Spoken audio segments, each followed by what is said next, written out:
La pelletée de terre officielle du projet de rénovation de l'aréna Gilles Lupien a eu lieu le 25 mars dernier.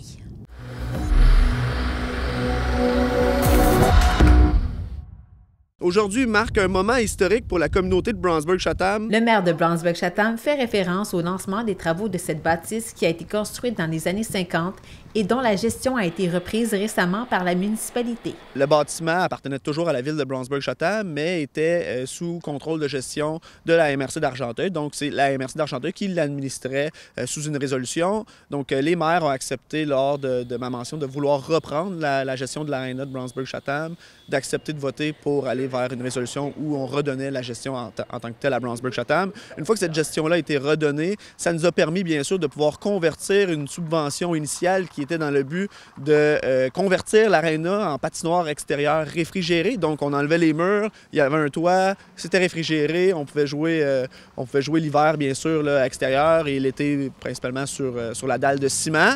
Donc, on a été rechercher cette subvention-là vraiment pour la reconvertir vers une amélioration et une rénovation majeure de l'aréna et non une conversion. Parlez-moi donc du budget alloué pour les travaux de rénovation ici. Oui, bien sûr. Donc, on parle d'un budget total de 2,6 millions, subventionné à la hauteur de 1,4 million par le gouvernement provincial et le gouvernement fédéral, donc 50-50. Donc, 2 tiers de la facture est assumée par les gouvernements provincial et fédéral et le 1 tiers par la communauté, voire d'autres projets qui s'en suivront là, pour aller collecter les sommes manquantes. Est-ce que vous avez déjà des idées pour aller trouver les sommes manquantes? Certainement, certainement. Je vous demanderai de rester à l'affût dans un prochain communiqué. Encore une fois, ça démontre comment on peut bien collaborer. Stéphane Lauzon et Agnès Grondin sont heureux de voir ce projet se concrétiser. Aujourd'hui, je suis tellement fier qu'on ait préservé l'aréna, qu'on ait une patinoire intérieure. Et on est fiers, le gouvernement fédéral, d'avoir pu convertir cette subvention-là non remboursable à un projet adapté à la réutilisation de l'aréna existante. Le gouvernement provincial, à travers le PAFIR, qui est son programme d'aide financière aux infrastructures sportives et récréatives,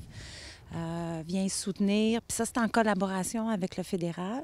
Donc, c'est l'équivalent de moitié-moitié de 1,4 million de dollars.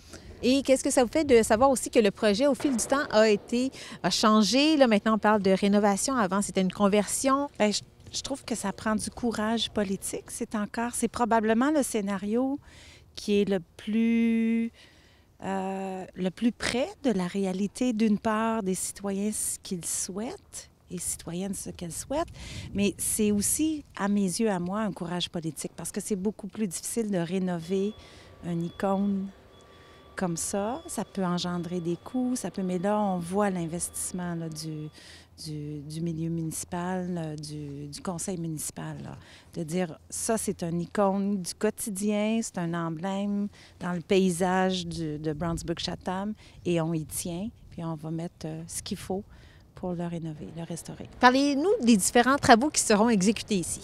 Oui, donc tout ce qui est en lien avec la subvention de PAFIR, en fait, on va parler de l'enveloppe de l'aréna, donc tout ce qui est fondation, isolation intérieure, les chambres des joueurs, on va parler de électricité, climatisation, etc. Donc c'est vraiment ce qui est les modalités principales de la dite aréna pour débuter. Et dans le futur, on va pouvoir annoncer un nouveau projet sur lequel Brownsburg-Chatham actuellement, avec son conseil, son administration, travaille afin d'aller chercher des sommes autres pour, bien sûr, continuer les travaux vers une autre sphère, vers la deuxième modalité.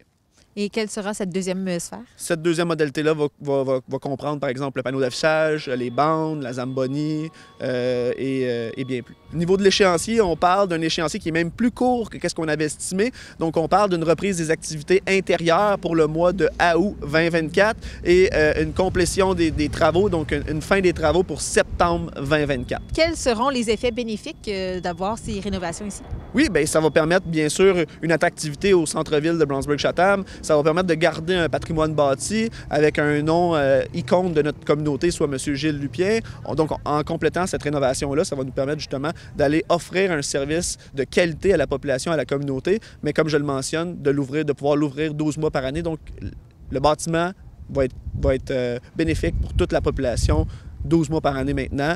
Et des futures communications s'en suivront pour dire qu'est-ce qu'il va avoir. Les mots, il n'y a pas de hockey sur glace. Qui va en bénéficier? Non seulement on parle des citoyens et citoyennes d'ici, des clubs de hockey d'ailleurs. Qui en profitait déjà et qui va en profiter? Bien, en fait, c'est un bâtiment qui est ouvert à tous. Hein? Donc, il va être tant bénéfique pour la communauté de Brownsburg-Chatham, mais pour toute la MRC d'Argenteuil. Il y a des joueurs, présentement, des ligues de garage, des ligues mineures, l'association du hockey mineur qui va pouvoir en bénéficier aussi. Donc, c'est bien plus que juste Brownsburg-Chatham, mais pour l'ensemble d'une communauté complète. C'était pendant, c'est ça, 2021, probablement. L'entreprise Groupe Mayland, fondée par des membres de la communauté de Brownsburg-Chatham, a été choisie comme entrepreneur principal pour ce projet.